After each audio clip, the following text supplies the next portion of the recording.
When hunters walk up to the stand, they wonder what they're going to see. They never know until they jump into the stand and observe what wanders by.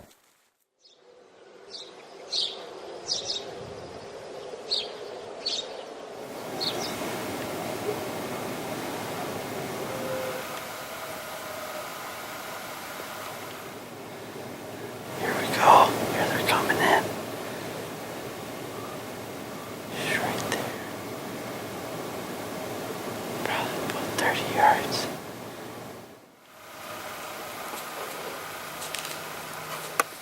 She was stopped from the click of the hammer. I dare not move, for my cover is blown. As she continues forward, I raise my muzzle over.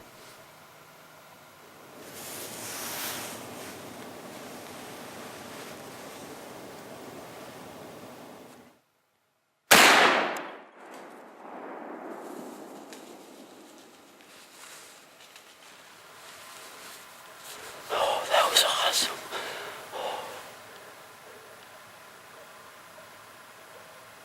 They still have no idea what's going on. Good job, baby.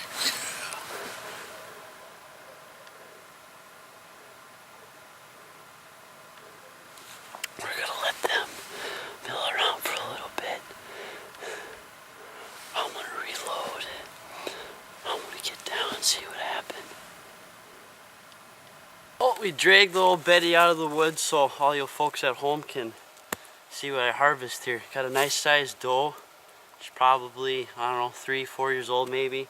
She might have had twins, but it's getting late in the season. Needed some back straps.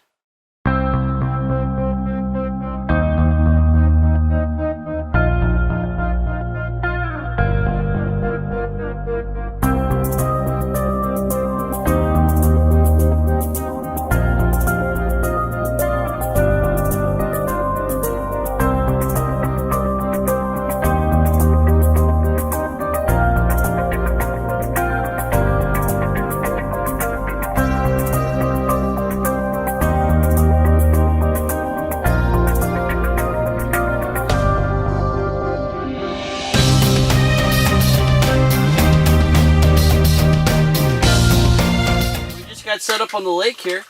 So what's going on, Dan? What do we got going on so far? Well, we're looking for a whole variety of things. We've been able to catch in the past nice perch, bluegills, and even some crappies out of this spot. Let's fish it. Ice fish, baby. Ice fish, baby. Hey guys, stop. Grab your bait and listen. Ice is on the lake, so we're going fishing. With me is my best friend Mike. We're hitting Lake Boygan for the trophy fight. Will I catch a perch? Hey, I guess so. I got some new jigs and a brand new Zebco. I loaded up the truck with all my new gear. Mike got the bait, I bought the beer. Soros! I got a nice pair of boots to go with my hat and my blaze orange suit. But that ain't enough, so I threw in 3 pair of heavy duty flannel thermal underwear. Drilling, the ice is half a foot thick. My gas powered ice auger ought to do the trick. If I want to eat crap, I gotta catch dinner. Drop my line in the hole with the minnow and the spinner. Ice fish, baby. I wanna ice fish, baby. I wanna ice fish, baby. I wanna ice fish, baby. Now that the pike are biting, my arm's getting sore cause the fish keep fighting. Flip on my wrist, with my wrist there's a fit. Hooking them fish, hook them right through the lip, another bite. Hey guy, get ready. Quit on a good note, huh? What do you think, Scott? Yeah, they're still down there, but I mean, we're losing light and still got a long walk back to the truck. But I had fun. Did you have fun, Dan? Are you kidding? I love fishing. Scott, did you have fun? Oh yeah. It was a blast. Yeah, some of the best perch I've caught this year. Definitely. Those are definitely the nicest perch I have seen this year, ladies and gentlemen. Howdy there, and welcome to Bemidji Bound. I'm Andrew Cheslock. Today in Bemidji, we're going to be doing a little bit of shed hunting. And no, when I say shed hunting, we're not looking for Grandpa's shed that he has out back with his miscellaneous tools and whatnots in. We're here to do some actual hunting. Shed hunting. Now, on my trip today, I'll be using some items. Item number 1, I will be using my snowshoes. Another piece of equipment, I will be bringing my backpack. Now I'm kind of hoping for a good day today. I'll be able to find some sheds And probably the most important item of the day is a good pair of binoculars. The reason why you're bringing binoculars is that you're able to stop and you're able to pan the area and hopefully find that antler that the sun's just hitting just right, or you get a little bit of a shine. So enough of me talking, let's head out in the woods and do some shed hunting.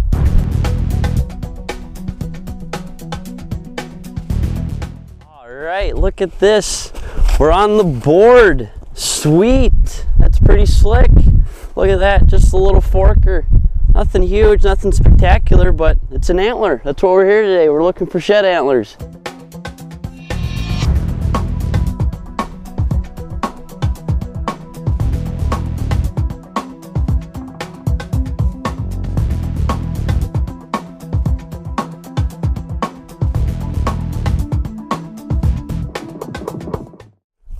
Looks like a nice 8-pointer. Nothing huge. Look at that, ladies and gents. Cool. You know, on this particular spot, we're actually on top of a hill. And what usually a lot of bucks like to do is they get up on top of these hills and they're able to see everywhere down and below them.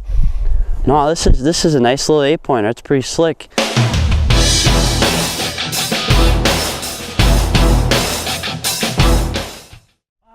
Right, look what I found, ladies and gents. I believe I found the other side. Look at that. Look at that. I should go buy a freaking lottery ticket. Tell you what, that is so cool.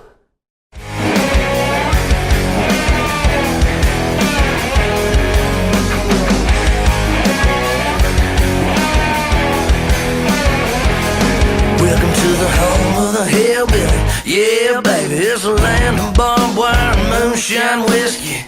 Park your car before you get stuck. Go and grab you a beer and get on up in the truck. It's going down. After cruising the local Bemidji area, I wasn't able to come across any more sheds. But the one thing I did come across was some more properties that I will be able to have access to this next coming archery season. This wraps it up for this week's segment of Bemidji Bound. I'm Andrew Cheslock. That's pretty neat, and that's the way it is. Howdy there, and welcome to Bemidji Bound. I'm Andrew Cheslock. Now in this week's segment of Bemidji Bound, we're going to talk about turkey hunting and go through the steps that you should consider before you head out for turkey season. Now, first and foremost thing you should do is take your weapon of choice out and shoot it. Shotgun guys, you're going to want to figure out what kind of ammunition you're going to shoot. Then you're going to want to think about chokes for different grouping patterns. And then your third step is to actually take the gun out and shoot it. Shoot it from a standing position, a kneeling position, crouch, or even laying on your stomach. You're going to definitely want to practice different shooting scenarios. Now me, on the other hand, I'm more of an archery guy. I'm a very passionate bow hunter, and I always grab my archery equipment. What I start off by this is I take all my gear and I go into my local archery pro shop, and I have the experts go through my bow, make sure my timing is good, if I need new strings and cables, and actually even shoot it through paper. And then the second thing I do is I figure out what kind of arrows I want to shoot. Do I want a heavier arrow? Do I want a lighter arrow to get out of the bow faster? I particularly like to shoot a heavier arrow. I want to make sure I'm able to pass through that animal with no problem. So then I'll fletch up some arrows of my own. I'll spin test them to figure out which ones are straight, and then I'll actually square the arrow up to get rid of any wobble in the arrow. And then I think of broadheads, and then I actually grab my bow as well, and I take it out and I shoot it. I make sure I have proper archery form, because form is everything. And then I'll actually even practice shooting from different positions, practicing shooting from a chair like I would in a ground blind. Another thing you should consider is to actually go out and scout for birds. Not everyone has turkeys on the properties, so don't be afraid to go out to your neighboring properties and try to find some birds. And then if you do find birds, don't be afraid to go out to the landowner and ask him for permission to hunt turkeys on his property. So roll down the windows, cruise the country roads, listen, stop, glass with binoculars, and try to find a good healthy population of birds. Now that you found your population of birds, now it's time to go back and practice with some more gear. Now what you're going to want to practice is your turkey calling. Grab your calls and rehearse your calls, and actually even sit down and do some research on the different turkey calls, because turkeys have many different calls to communicate to one another. Another thing you might want to practice is if you're going to do a blind setup, is to practice setting up your blind and taking down your blind. You got to remember now, you're going to be getting up early in the morning and doing all this setup in the dark. You're going to want to practice setting up your decoys as well. There's many different formations to do for a decoy setup. The one thing I'm going to recommend to you is if you have a tom decoy or any other decoy, is you're going to want to have that tom or other decoy facing the blind. Now the reason why is because turkeys come up from behind another turkey to investigate what they're doing. And if you have a turkey decoy set up facing away from your blind, that turkey is going to come up behind you and you might not see them. Now my last and final tip to you, ladies and gentlemen out there, is that if you have any questions or any concerns during the turkey hunting season, don't be afraid to call your local DNR. There's never a stupid question when it comes to hunting. I'm Andrew Cheslock, that's pretty neat, and that's the way it is.